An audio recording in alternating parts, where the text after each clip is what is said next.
Telangana assembly సమావేశాన్ని live లో చూద్దాం. ఇక్కడ సమస్య ఏంటంటే కొన్ని ఊళ్ళల్లో అంటే రోడ్డుకు ఉండే అధ్యక్ష ఊళ్ళో అవి ఒక 2 కిలోమీటర్స్ లోపల ఉంటాయి. సో ఇప్పుడు ఆ 2 కిలోమీటర్స్ లోపలికి విలేజ్లో బస్సు వెళ్ళకుండా రోడ్ మీదకి వెళ్తే అది ఏమవుతుందంటే వాళ్ళు ఆర్టీసీ డిపార్ట్మెంట్లో ఒక రూల్ ఉందని చెప్తా ఉన్నారు. ఏంటంటే it is considered to be touch the village.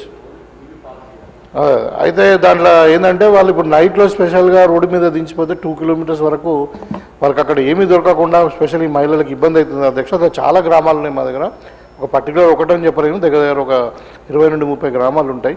నేను మీ ద్వారా మంత్రి గారిని అడిగేందంటే ఎట్లా మనం ఉచిత ప్రయాణం ఇస్తున్నాం కాబట్టి స్పెషల్గా ఆ ఊర్ల వరకు కూడా బైపాస్ రోడ్స్ ఉంటాయి, విలేజ్ వరకు పోయి రోడ్ మీదకి వెళ్ళి కాకుండా విలేజ్ వరకు పోయి వస్తే బాగుంటుందని ఒకటి. ఇంకొకటి ఏంటంటే ఇంకొక ప్రశ్న అధ్యక్ష ఏంటంటే ఇప్పుడు ఈ స్కూల్స్ కాలేజీలు టైమింగ్స్ని బట్టి బస్సెస్ అరేంజ్ చేస్తే బాగుంటుంది. చాలా దాని కోఆర్డినేషన్ లేకుండా ఇప్పుడు ఎందుకంటే చాలామంది టీచర్లు కూడా ఈవెన్ హెడ్ క్వార్టర్స్ ఉండే పోతున్నారు, టీచర్లు లేట్ పోతున్నారు, పిల్లలు లేట్ పోతున్నారు, మళ్ళీ రిటర్న్ రావడం కూడా లేట్ అవుతా ఉంది. సో ఈ రెండు కూడా దృష్టిలో పెట్టుకొని కొంచెం షెడ్యూల్ ఖరారు చేస్తే బాగుంటుందని చెప్పి నేను కోరుకుంటున్నాను అధ్యక్ష. Thank you. గౌరవ మంత్రి గారు. అధ్యక్ష 1 మినిట్ సాంశూరావు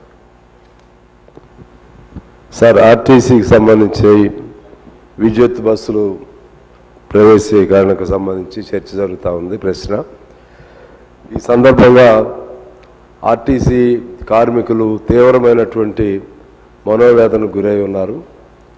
ముఖ్యంగా ఈ విద్యుత్ వాహనాల పేరుతో ఆర్టీసీ డిపోలు కూడా వాళ్ళకి ఇచ్చేస్తారనేటువంటి ఒక ఆలోచనలో కూడా ఉన్నారు. ఒకటి.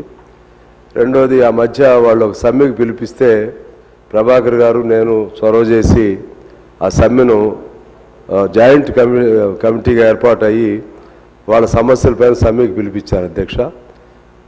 మంత్రి గారు నేను ఇద్దరం కలిసి వాళ్ళ కోదండరామ్ గారు మేము ముగ్గురం కలిసి ఆ సమ్మె జరగకుండా సమస్యలు పరిష్కారం చేస్తారని వాళ్ళకి హామీ ఇవ్వటం జరిగింది. వారి దగ్గర కూడా పదే వస్తూ ఉన్నారు. ముఖ్యంగా 2 ప్రధానమైన అంశాలు ఉన్నాయి. ఆర్టీసీని ప్రభుత్వంలో విలీనం చేయటం అనేది అది పాలసీ మ్యాటరు. అంతకుముందు గత ప్రభుత్వం హామీ ఇచ్చింది, ఈ ప్రభుత్వం కూడా హామీ ఇచ్చింది. దాన్ని ఎలా ఆ ప్రక్రియ మొదలైందా, ఎలా చేస్తారు, ఏం చేస్తారో మంత్రి గారు అంటే అది ఉప ప్రశ్న, ఇది దానికి సమాధానం చెప్పాలని కోరుకుంటున్నాను. రెండోది, ఆర్టీసీలో యూనియన్లు లేకపోవడం అనేది చాలా చాలా చాలా దుర్మార్గంగా నేను భావిస్తున్నాను అధ్యక్ష. అన్ని చోట్ల యూనియన్లు ఉంటాయి, అన్ని సింగరేణిలో ఉంటుంది, లేకపోతే ఇంకా బ్యాంకుల్లో ఉంటాయి, అన్ని చోట్ల ఉంటాయి. ఆ పాపం వాళ్ళు ఏం పాపం చేశారు? వాళ్ళకి కనీసం మినిమం వేజ్ కూడా రానంత జీతాలతో పనిచేస్తారు, వాళ్ళు రేయింబౌళ్ళు పనిచేస్తారు. వాళ్ళకి అసలు యూనియన్ పెట్టుకుంటే వాళ్ళ సమస్య ఏదో బార్గెన్ చేసుకునే అవకాశం ఇవ్వకుండా ఈ డెమోక్రటిక్ సిస్టంలో ఇదేమన్యాయమో అర్థం కావట్లేదు అధ్యక్ష. ముఖ్యమంత్రి గారు కూడా ఒకసారి మేము కలిసినప్పుడు యూనియన్లు ఉండాల్సిందే, యూనియన్ లేకుండా ఎట్లాగూ సిస్టంలో అని కూడా అన్నారు. మరి మీరు సొంత నిర్ణయాలు చేస్తున్నారా, లేకపోతే మీరు అధికారులపైన ఆధారపడుతున్నారా, అధికారులు ఏమైనా మిస్లీడ్ చేస్తున్నారో? మేము చాలా బాధతోనే మిమ్మల్ని ప్రభుత్వాన్ని నేను ప్రశ్నిస్తున్నాను. ఎందుకంటే అధికారులకి ఏది ఉండొద్దని కోరిక ఉంటుంది కొంతమందికి. అందులో ఆర్టీసీలో పోలీసు అధికారులను పెడతారు ఎక్కువ. మీరు ఎండీగా పోలీసు అధికారులను పెడితే వాళ్ళకి పోలీసు దర్పం, లాఠీ దర్పం ఆ పద్ధతుల్లో వాళ్ళు ఉంటున్నారు. అరే వాళ్ళు మన వ్యవస్థ అనేక 10 సంవత్సరాల నుంచి ఉంటున్నటువంటి ఆర్టీసీని వాళ్ళు బతికించి చేస్తుంటే వాళ్ళ సంక్షేమం పట్టకపోతే మనం ఎట్లా ప్రజా పరిపాలన అయిద్దో ఆలోచన చేసుకోవాలని నేను బాధతో చెబుతున్నాను మా మంత్రి గారికి.